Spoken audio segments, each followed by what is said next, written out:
Welcome to your science class.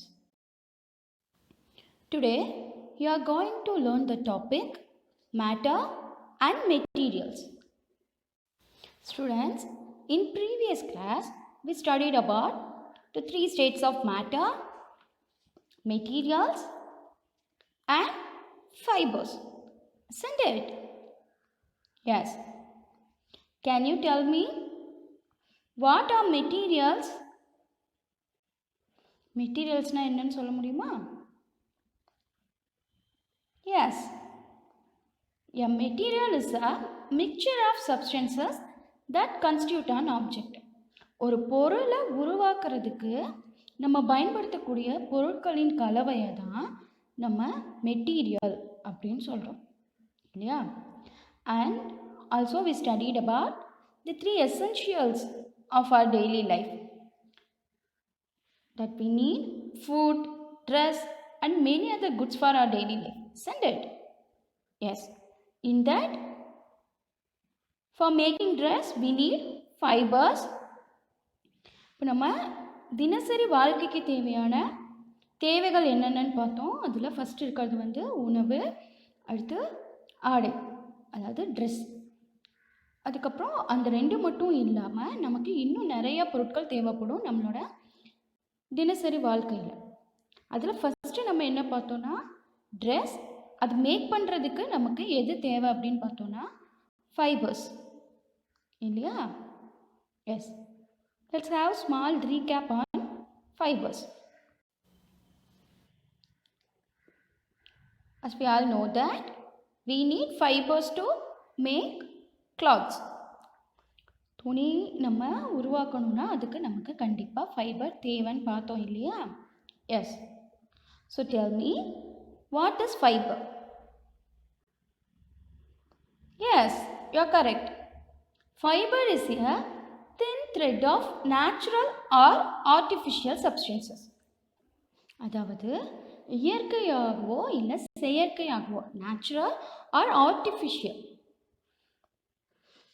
கிடைக்கக்கூடிய நூல் போன்ற இழைகள் தான் நம்ம வந்து என்ன சொல்கிறோன்னா ஃபைபர் அப்படின்னு சொல்கிறோம். ஒரு நூல் மாதிரி இருக்கும். நம்ம யூஸ் பண்ணுற த்ரெட்டை விடவே அது எப்படி இருக்கும்னா ரொம்ப தின்னாக மெல்லியாக தான் இருக்கும். ஸோ அதுதான் நம்ம ஃபைபர்னு சொல்கிறோம். Okay. So once again I tell that fibre is a thin thread of natural or artificial substances.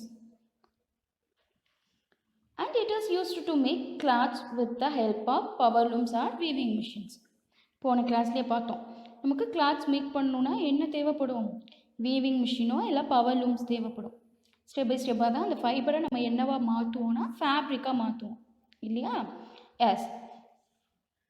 And the fibers we get from plants and animals are called natural fibers. Plantsல வந்தும் அனிமல்ஸ்ல வந்தும். There you can see in that picture the cotton, coir, and then wool. Wool we get from the sheep. So there are natural fibers. And some of them fibers are made by humans by chemical synthesis. And they are called synthetic fibers.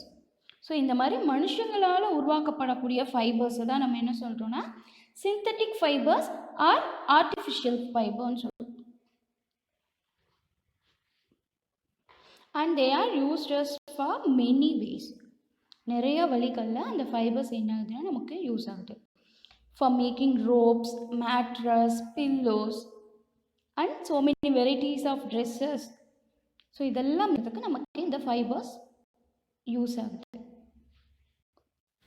Students, we all know that food is the one of the most essential need in our daily life. நம்ம தினசரி வாழ்க்கையில் நமக்கு தேவைப்படக்கூடிய தேவைகளில் மிக முக்கியமான ஒரு தேவைனா அது வந்து உணவு இல்லையா? For making that food, we need so many things like vegetables, grains like rice, wheat, and then fruits also. So இந்த மாதிரி நம்ம தினசரி எடுத்துக்கக்கூடிய உணவுக்கு நமக்கு வந்து அதை ரெடி பண்ணுறதுக்கு நமக்கு நிறைய பொருட்கள் தேவைப்படும். அதில் ஒன்று தான் வந்து கிரைன்ஸ், தானியங்கள். அதை பற்றி தான் நம்ம இப்போ படிக்க போகிறோம். Now we are going to study about grains. Do you know what is grain? Grain is a small hard dry seed. அதாவது ஒரு பிளான்ட்ல காய்ந்து போன, அதாவது உலர்ந்த கடினமான விதைகள், அதுதான் கிரைன், தானியங்கள் அப்படின்னு சொல்லுவோம். Each grain is protected by a husk and the husk encloses the seed. So இப்படி இருக்க இந்த தானியங்களை அதோட அவுட்டர் லேயர் இருக்கும், அதுதான் அந்த கிரைனை ப்ரொடக்ட் பண்ணியிருக்கும். அது கீழே விழுகாமல் காஞ்சி போகாமல் அந்த ஹஸ்க்கு தான் என்ன பண்ணுன்னா, அதாவது ஊமி அப்படின்னு தமிழில் சொல்லுவோம். ஹஸ்க்குனா ஊமி, அதுதான் ப்ரொடக்ட் பண்ணிகிட்ருக்கும் அவுட்டர் லேயர். இப்போ ரைஸ் ஒயிட் கலராக இருக்கும் இல்லையா, அதுக்கு முன்னாடி நம்ம நெல்லாக பார்க்கும்போது, அதாவது பேடி அந்த பிளான்ட்டில் பார்க்கும்போது ஒரு எல்லோ கலர், அது மேலே ஒரு அவுட்டர் லேயர் இருக்கும், அதுதான் ஹஸ்க். இந்த மாதிரி தான் ஒவ்வொரு கிரைனையுமே ஹஸ்க் என்ன பண்ணுன்னா ப்ரொடக்ட் பண்ணும். Each grain is protected by a husk and the husk encloses the seed. இந்த சீடை ஃபுல்லாக என்ன பண்ணியிருக்குன்னா ஹஸ்க்கு கவர் பண்ணி ப்ரொடக்ட் பண்ணும். And two main types of commercial grain crops are cereals and legumes. So நம்ம அன்றாட தினசரி வாழ்க்கையில் பயன்படுத்தக்கூடிய இந்த கிரைன்ஸ் டூ டைப்ஸில் இருக்குது. They are cereals and legumes, அதாவது தானியங்கள் மற்றும் பருப்பு வகைகள்னு சொல்லுவோம். Wheat, maize, rice, there are cereals. Beans, peas, barley and millets are some of the whole grains. நம்ம தினசரி வாழ்க்கையில் யூஸ் பண்ணக்கூடிய உணவில் நம்ம பயன்படுத்தக்கூடிய தானியங்களுக்கான உதாரணம் தான் இந்த வீட் கோதுமை, மைஸ் மக்காச்சோளம், ரைஸ் அரிசி, பீன்ஸ் பீஸ் பட்டாணி, barley and then millets. Now we are going to study about wheat, அதாவது கோதுமை. Wheat is the most important crop in the world. So இந்த உலகத்தில் பயிரிடக்கூடிய பயிர்கள்லேயே அதிகமாக பயிரிடக்கூடிய ஒரு பயிர் அப்படின்னா எதுன்னு பார்த்தோன்னா அதுதான் கோதுமை. ஏன் அது அதிக அளவில் பயிரிடுறாங்கன்னா, because whole wheat is important, because it is rich in fibre, vitamins and minerals. ஏன்னா கோதுமையில் நார்ச்சத்து, விட்டமின்ஸ், மினரல்ஸ் இது எல்லாமே நிறைஞ்சு காணப்படுது. அதனால்தான் இந்த உலக அளவில் பயிரிடக்கூடிய பயிர்களில் அதிக அளவில் கோதுமையை பயிரிடுறாங்க. Wheat is the most important crop in the world because it is rich in fiber, vitamins and minerals. Can you tell me which is the most important crop in the world? Yes, wheat is the most important crop in the world. Breads, cakes, pasta, wheat germ, அதாவது முளைக்கட்டிய கோதுமை. வீட் ஜெர்ம்னா என்னது? முளைக்கட்டிய கோதுமை. அந்த பிக்சரில் நீங்கள் பார்த்தா தெரியும். அண்ட் கிராக்டு வீட், உடைத்த கோதுமை. நம்ம ரவையெல்லாம் சாப்பிட்றோம் இல்லையா, ரவை உப்புமா, அது இந்த கிராக்டு வீட்டில் மீட் பண்ணுறது தான். ஸோ பிரெட்ஸ், கேக்ஸ், பாஸ்தா, வீட் ஜெர்ம்னா முளைக்கட்டிய கோதுமை, and cracked wheat, they are the products of wheat. கோதுமையிலேருந்து உருவாகக்கூடிய பொருட்கள் இவையெல்லாம். Once again I repeat that. Breads, cakes, pasta, wheat germ and cracked wheat are the products of wheat. Next is about maize. In many tropical and subtropical countries like Mexico and America, maize is the main food that people eat. So in India, wheat and rice is the main food. இப்போ இந்தியாவில் முக்கியமான உணவு எது அப்படின்னு சொல்லி பார்த்தோன்னா, மக்களால் எடுத்துக்கொள்ளப்படக்கூடிய உணவுகளில் மிகவும் முக்கியமானது எதுன்னு பார்த்தோன்னா அது ரைஸ் அண்ட் வீட், அரிசி, கோதுமை. இதுதான் நம்ம அதிக அளவில் எடுத்துப்போம். இந்த மாதிரியே மெக்சிகோ மற்றும் அமெரிக்கா போன்ற வெப்பமண்டல மற்றும் மித வெப்பமண்டல நாடுகளில் இருக்க மக்கள் முக்கிய உணவாக எதை எடுத்துக்கிறாங்கன்னா இந்த மெய்ஸ், சோளம், மக்காச்சோளம்னு சொல்லுவோம்ல நம்ம இங்கே, அதுதான் maize. And it is also known as corn. இது நம்ம கார்ன் அப்படின்னு சொல்லுவோம். Yellow or colored corn may promote eye health. It is also rich source of many vitamins and minerals. இப்போ பெரும்பாலும் நம்ம மஞ்சள் நிற சோளம் தான் பார்த்துருக்கோம். மக்காச்சோளம் மஞ்சள் நிறத்தில் தான் பார்த்துருக்கோம். அந்த மஞ்சள் நிறத்தில் இருக்க சோளம் மட்டும் இல்லாமல் இன்னும் பல்வேறு நிலங்களில் இருக்க சோளமோட கண் பார்வைக்கு, நம்மளோட ஐ ஹெல்த், கண் நலத்துக்கு ரொம்பவே முக்கியமானது. அது நமக்கு என்ன பண்ணுதுன்னா இன்க்ரீஸ் பண்ணுது. It promote our eye health. அது மட்டும் இல்லாமல் இந்த கார்னில் நிறைய விட்டமின்ஸ் அண்ட் மினரல்ஸ் இருக்குது. It is also rich source of many vitamins and minerals. Maize oil is extracted from corn for cooking.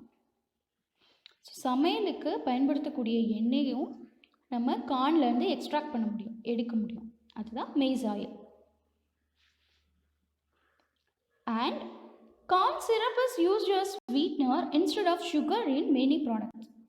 நம்ம ஸ்வீட் மேக் பண்ணணும்னா நமக்கு கண்டிப்பாக சுகர் தேவைப்படும் இல்லையா? ஜீனி யூஸ் பண்ணி தான் நம்ம என்ன பண்ணுவோம்னா ஸ்வீட்ஸ் வந்து ரெடி பண்ணுவோம். ஆனால் சுகர் பேஷண்ட்ஸ் வந்து அந்த சுகர், நம்ம அந்த ஒயிட் சுகர் ஆட் பண்ண ஸ்வீட்ஸ் சாப்பிட முடியாது. ஸோ அந்த மாதிரி அந்த சுகரை அவாய்ட் பண்ணணும்னா நம்ம அதுக்கு பதிலாக என்ன எடுத்துக்கலாம்னா கார்ன் சிரப். இந்த கார்ன்லேருந்து நம்ம உருவாக்கக்கூடிய அந்த கார்ன் சிரப் வந்து ஸ்வீட்னராக யூஸ் ஆகுது. அது நம்ம மேக் பண்ணக்கூடிய அந்த ப்ராடக்டில் நம்ம மிக்ஸ் பண்ணிட்டோம்னா சுகர் யூஸ் பண்ணால் நமக்கு எவ்வளோ ஸ்வீட்னஸ் கிடைக்குமோ அந்த மாதிரியே இந்த கார்ன் சிரப் அந்த ஸ்வீட்னஸ் கொடுக்கும். So corn syrup is used as a sweetener. Which is used as a sweetener? Yes, corn syrup is used as a sweetener instead of sugar in many products. Here you can see some maize products. சில சோளத்தால் உருவாகி இருக்கக்கூடிய பொருட்களை நீங்கள் இங்கே பார்க்க முடியும்.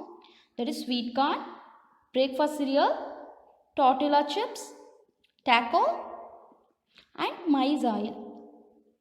So இங்கே நீங்கள் பார்த்துட்டு இருக்கக்கூடிய இப்போது பிரேக்ஃபாஸ்ட் சிரியல்னா கெலாக்ஸ் ஆட் பார்த்துருக்கீங்களா? Kellogg's, yes, that is a maize product. அது வந்து மக்காச்சோளத்துலேருந்து தான் மேட் பண்ணியிருக்காங்க. ஸோ அந்த மாதிரியே இனிப்பு சோளம், டார்டிலா சிப்ஸ், இந்த ட்ரையாங்கிள் ஷேப்பில் அந்த பிக்சரில் இருக்கிற சிப்ஸ், அதுதான் வந்து tortilla chips. That also made from maize. And taco, that also the product of maize. Next is rice, அரிசி. Rice is a type of grass. The rice, we get the rice from paddy, that is the one type of grass. ஒரு வகையான புல் வகையை சேர்ந்தது தான் இந்த பேடி, நெல் பயிர்கள். அந்த பேடியிலேருந்து தான் நமக்கு ரைஸ், அரிசி கிடைக்குது. It is produced world wide after sugar cane and maize.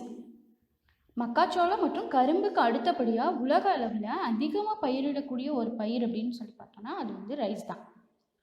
Large parts of the world's human population, especially people in Asia, have this as their main food. உலக மக்களில் பெரும்பாலும், இந்த உலகத்தில் இருக்கக்கூடிய பீப்புள்ஸில் பெரும்பாலான மக்கள், அதுவும் குறிப்பாக ஏஷியா, நம்மளோட கான்டினென்ட்டில் இருக்கக்கூடிய மக்கள் அவங்களோட முக்கிய உணவாக அரிசியை தான் உட்கொள்கிறாங்க. Large parts of the world's human population, especially people in Asia, have this as their main food. And 90% of the world's rice production is in Asia. So இந்த உலகத்திலேயே 90% அரிசி உற்பத்தி அரிசி எங்கே உற்பத்தி செய்யப்படுதுன்னா ஏஷியாவில் தான். அடுத்த ஆசிய கண்டத்தில் தான் 90% அரிசி உற்பத்தி செய்யப்படுது. White rice contains few essential nutrients. நம்ம சாப்பிட்டுட்டு இருக்க அந்த வெள்ளை அரிசி ஒயிட் ரைஸில் வந்து சில வகையான சத்துக்கள் மட்டும்தான் இருக்குது. White rice contains few essential nutrients. In the picture you can see the brown rice. அதாவது பழுப்பு நிற அரிசி இல்லைன்னா சிவப்பரிசின்னு நம்ம சொல்லுவோம். That brown rice is a whole grain that contains the fibrous bran. இந்த சிவப்பரிசியில் தான் வந்து நிறைய நார்ச்சத்துக்கள் இருக்கு. So comparing to the white rice, brown rice is much healthier than the white rice. So இப்போ நம்ம வெள்ளை அரிசியோட இந்த ப்ரௌன் ரைஸை சிவப்பரிசியை நம்ம கம்பேர் பண்ணும்போது எது அதிக சத்துடையதாக இருக்குது அப்படின்னு பார்த்தோம்னா ப்ரௌன் ரைஸ் தான், சிவப்பரிசி தான். Brown rice is usually considered much healthier than white rice. White ரைஸை விடவே எது நமக்கு அதிக சத்துள்ளதாக இருக்குது? Yes, brown rice. Here some of the products of rice, that is idli, idiyappam, rice owl, flattened rice. They are the food items prepared from rice. Next, millets, சிறு தானியங்கள். Do you know what are millets? Millets are a group of small seeded grasses. அதாவது நம்ம அரிசி நெல் வகை வந்து ஒரு வகையான புல் வகையை சேர்ந்தது அப்படின்னு பார்த்தோம் இல்லையா, அது மாதிரியே இந்த சிறு தானியங்களும் புல் வகையை சேர்ந்தது தான். இதோட விதைகள் வந்து ரொம்ப சிறியதாக இருக்கும். சிறிய விதைகளை கொண்ட புல் வகை தான் இந்த millets. Millets are a group of small seeded grasses. They are widely grown around the world as cereal crops for fodder and human food. மனித உணவாகவும் அது மட்டும் இல்லாமல் விலங்குகளுக்கான தீவனமாகவும் இந்த சிறுதானியங்கள் உலக அளவில் பயிரிடப்படுது. It helps in weight loss and they are rich in fiber. இந்த millets வந்து நார்ச்சத்து அதிகமாக உடையதாக இருக்கிறனால, ஃபைபர் அப்படின்னா நார்ச்சத்து அதிகம் உடையதாக இந்த சிறுதானியங்கள் இருக்கிறனால உடல் எடையை குறைக்கிறதுக்கு பயன்படுது. Millets helps in weight loss because they are rich in fiber. So once again I repeat that. What are millets? Millets are a group of small seeded grasses. Millets are a group of small seeded grasses. They are rich in fiber, so they helps in weight loss. சோர்கம், அதாவது சோளம், சோர்கம். Foxtail millet, திணை, foxtail millet, திணை. Finger millet, கேழ்வரகு. ராகி சொல்லுவோம் இல்லையா, அதுதான் finger millet. ஏன்னா அந்த பிளான்ட்டை பார்க்கும்போது நம்ம ஃபிங்கர்ஸ் மாதிரியே இருக்கும், அதனால தான் அதை ஃபிங்கர் மில்லட்னு சொல்கிறோம். நெக்ஸ்ட் பேர்ல் மில்லட், கம்பு. பேர்ல் மில்லட், கம்பு. பான்யார்ட் மில்லட், குதிரைவாலி. பான்யார்ட் மில்லட், குதிரைவாலி. கோடோ மில்லட், வரகு. அண்ட் லிட்டில் மில்லட், சாமை. These are some products of millet. Once again I repeat that. Sorghum, foxtail millet, finger millet, pearl millet, barnyard millet, kodo millet and little millet are some of the millet products. Next, household goods. அதாவது வீட்டு உபயோக பொருட்கள். Goods that are found in a house permanently are called household goods. நம்ம வீட்டில் நம்ம நிரந்தரமாக பயன்படுத்தக்கூடிய, அதாவது நீண்ட காலமாக நம்ம பயன்படுத்தக்கூடிய பொருட்களை தான் நம்ம வீட்டு உபயோக பொருட்கள்னு சொல்கிறோம். ஃபார் எக்ஸாம்பிள், இப்போ நம்ம நியூஸ் பேப்பர் வாங்கினோன்னா என்ன பண்ணுவோம், அன்றைக்கி படிச்சுட்டு அதை அப்போ பயன்படுத்திட்டு அதுக்கப்புறம் திரும்பவும் நம்ம அதை யூஸ் பண்ண மாட்டோம். ஒவ்வொரு நாளும் புது நியூஸ் பேப்பர்ஸ் வாங்குவோம், அதை படிச்சுட்டு கொஞ்ச நாள் கழித்து என்ன பண்ணிடுவோம், அதை கட்டி அடுக்கி போட்டுருவோம் இல்லையா, அதை நம்ம அப்படியே வச்சு பயன்படுத்திகிட்டு இருக்க மாட்டோம். ஸோ அந்த மாதிரி பொருட்கள் வந்து ஹவுஸ்ஹோல்ட் குட்ஸ் கிடையாது. இப்போ சோஃபா, சேர், பெட், இந்த மாதிரி விஷயம், இந்த மாதிரி திங்ஸை என்ன பண்ணுவோம்னா நம்ம ஒரு லாங் டேர்ம், நீண்ட காலம் நம்ம என்ன பண்ணுவோம்னா நிரந்தரமாக பயன்படுத்திக்கிட்டே இருப்போம். அந்த மாதிரி பயன்படுத்தக்கூடிய பொருட்கள் தான் ஹவுஸ்ஹோல்ட் குட்ஸ், வீட்டு உபயோக பொருட்கள். The household goods are furniture, kitchenware, clothes, towel, beddings, boots and electronic goods. There you can see in that picture, they are household goods, because these are the products that we use in our house permanently. So we can tell they are household goods. Here you can see in the picture some of the household things that are used in olden days. பழங்காலத்தில் பயன்படுத்தின வீட்டு உபயோக பொருட்கள். இப்போ நம்ம news தெரிஞ்சுக்கணுன்னா என்ன பண்ணுறோம்? மொபைல் பார்ப்போம், அப்படி இல்லைன்னா டிவியில் நியூஸ் சேனல் பார்ப்போம் இல்லையா? ஸோ அந்த காலத்தில் டிவியில் அப்போ அவங்க நியூஸ் தெரிஞ்சுக்கணுன்னா they need to hear the radio. நீங்கள் அங்கே பார்த்துட்ருக்க அந்த ரேடியோவில் அவங்க அந்த நியூஸ் செய்திகள்லாம் தெரிஞ்சுக்குவாங்க. அது மட்டும் இல்லாமல் பட்டிமன்றம், பாட்டு அந்த மாதிரி இருக்கிறது எல்லாமே இந்த ரேடியோ மூலமாக கேட்டு தெரிஞ்சுப்பாங்க. And there you can see a gramophone.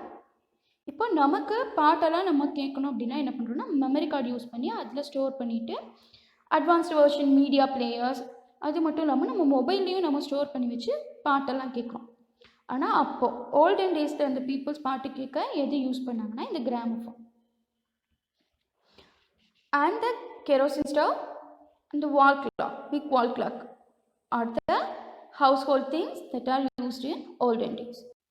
Here you can see the some of the household goods that are used in modern days.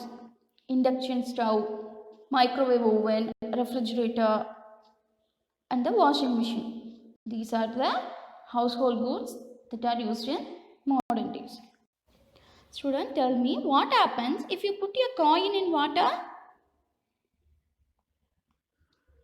Yes, it will sink in water. தண்ணிக்குள்ள அது என்ன ஆயிரும்? மூழ்கி போயிடும். that you can see in that picture. அந்த பிக்சரில் பார்க்குற மாதிரியே தண்ணிக்குள்ளே நம்ம காயின் போட்டால் என்ன ஆகும்னா தண்ணிக்குள்ளே அது மூழ்கி போயிடும்.